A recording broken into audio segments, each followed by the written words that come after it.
In this tutorial, you're going to learn how to use the website evaluation tool, SPAT, to evaluate internet sources. SPAT is actually an acronym that stands for the words site, publisher, audience, and timeliness. Remember that, and you'll be set. Now, one of the most important questions you should ask yourself when looking at information on the internet is, who is putting out the information? So you can look at the web address for clues. The URL extension actually tells you a lot. Look at the extensions listed below: .com, .net, .org, .edu, .info, .biz, .mil, .gov, .uk, .ar, and .ca. Do you recognize any of them? Let's stop a moment here. Share your thoughts on your SPAT group discussion doc. So, did you get them right? You probably easily recognize the .com, .edu, and the .org. Those are URL extensions that are very common on the internet. The .com especially, those stands for companies or corporations, for-profit companies and corporations. And so they put lots of information out on the internet. When you use these, just be careful. You got to think, are they putting the information out because they're trying to get me to purchase something or sway me in some way to think one way or another? Or is this just information out there for me to be able to use and make up my own mind and opinion on the subject? The .org and .edu extensions are usually ones that you can really rely on and depend on for doing research. .org are nonprofit organizations, and .edu are organizations, educational organizations that that put out information like universities or research institutions. .gov is one that you might have used before also. This refers to government sites, and again, these are sites that can be trusted. The government puts out information for its citizens to be informed on a variety of issues. As far as using the .net, .info, and .biz sites, you have to be careful. Again, these are organizations or companies, institutions that put out information that might be trying to sway your mind on an issue, or again, they're for profit, so there's a purpose behind why they're sharing information. So just be careful before using those. The .mil is something that might have been new to you, and these refer to military sites. So if you're doing research on war or war machinery, that might be a good site to use. And then you might see extensions like .uk, .ar, .ca, and these extensions identify different countries. Try and figure out if, try and see if you can guess what those three stand for. I'm not going to tell you. You'll have to get back to me and ask me if you got it right. Now, why is this important? Well, knowing who puts out the information gives you clues as to their motivation. Unless you know who puts it out, you can't really understand what the purpose behind it is. Remember, anyone, anywhere, at any time can put anything on a website, and it can be there forever. So just be careful.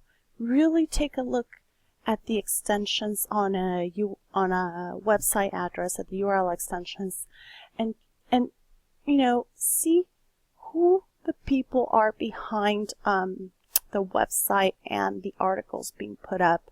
Unless you know why the information is being put up, then you can't really trust it. So now let's try it. You've been sick, so you went to the doctor and she told you you have strep throat. She talked to your mom about it, but you weren't really paying attention. And now you're home and you really want to know how much longer till you feel better. And what will be the course of this illness? What kind of websites should you visit for information on your illness? Take a minute to think about it and share your thoughts with group members. So let's stop for a moment and go to your group discussion doc for the SPAT website evaluation tool. Share your thoughts. Now, the P in SPAT stands for publisher, or the sponsor of a website. Just like sponsors provide money or goods for athletes to continue doing what they do in exchange for them wearing the goods maybe, or advocating or speaking out for those companies, the sponsor of a website provides the funds and the support for the information to be put out there on the internet. It also refers to who the publisher is, or who is actually putting all the information together. So it's who is taking responsibility for the content provided. Now, what you have to know is that if you cannot find the sponsor to a website, you cannot use it. If the person putting out the information feels comfortable that the information is true and accurate, then they're going to make it easy. They're going to make it easy for you to be able to find out who they are and where they're getting their information from, what their sources are. But if they're not making it easy for you to find that, then you need to question it. Why is it that they don't want you to know who they are? You can usually find the information on the sponsor at the bottom of the web page, on the first page on the home page. You can also find it under the Contact Us or About Us tab, or at the very bottom of the print page in very fine print. Now, why is it important to know who the publisher of a website is? It's because it lets you know who's responsible for providing the information.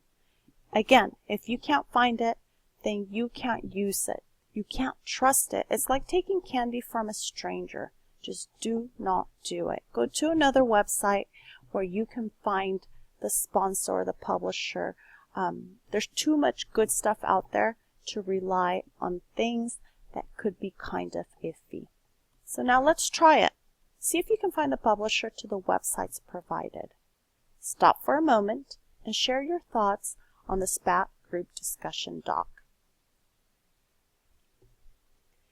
Now the A in SPAT stands for audience. Who is the information written for? Does it make sense? So what you want to do is kind of read or skim through an article. If you can understand it, go ahead and use it. But if you can't, or something seems wrong, go ahead and find another website, find another source. If you cannot understand it, you're not going to be able to make sense of it to be able to then report back on it or form an opinion on it. As well, what you should watch out for is if the information is directed at a specific race or gender, age group, this then might indicate that it's biased. It's taking a side. So move on to something else. You want to find things that give you information that is unbiased and down the middle of the road for you to be able to make up your own mind on the topic. You don't want to use information that tries to sway you in one direction or another, where they're trying to get you to think a certain way on a topic. You want to be able to form your own opinions. All right?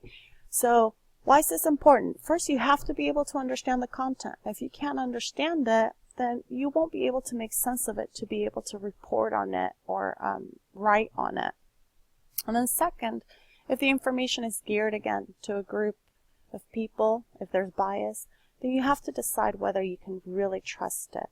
They may not be giving you all the information that you actually need to form an informed decision. So let's try it. Check out the websites listed below. Would you trust the information? Who is the intended audience? Stop a moment and share your thoughts on your SPAT group discussion doc. The last letter in SPAT is the T for timeliness. Now, here you want to ask yourself, when was this information published? This is usually provided in the article itself towards the top or the bottom of the page. You can also use the copyright date of the website to see when it was last updated. And you can find this right along with the publisher information. Now, why is this important? That's because knowing the date lets you know how accurate or relevant the information is to meet your needs. If you're writing a historical perspective, older information may be okay to use. But if you're covering a current event, then you want the most current information. Also, if no date is provided, then there's no way of knowing when the information was published. So this is not a good web page, and you need to move on and find a different source. Now let's try it. Say you are researching ancient China and found an article dated 2010. Should you use it? Why? You are researching the current presidential elections and you want the latest poll information. You found an article dated December 12, 2015. Should you use it? Why? And the last question to ask is, you are researching Cuba for a country report and the article you found has no date on it. The website does not even have a publication date. Should you use it? Why? Stop a moment and share your thoughts on your SPAT group discussion doc.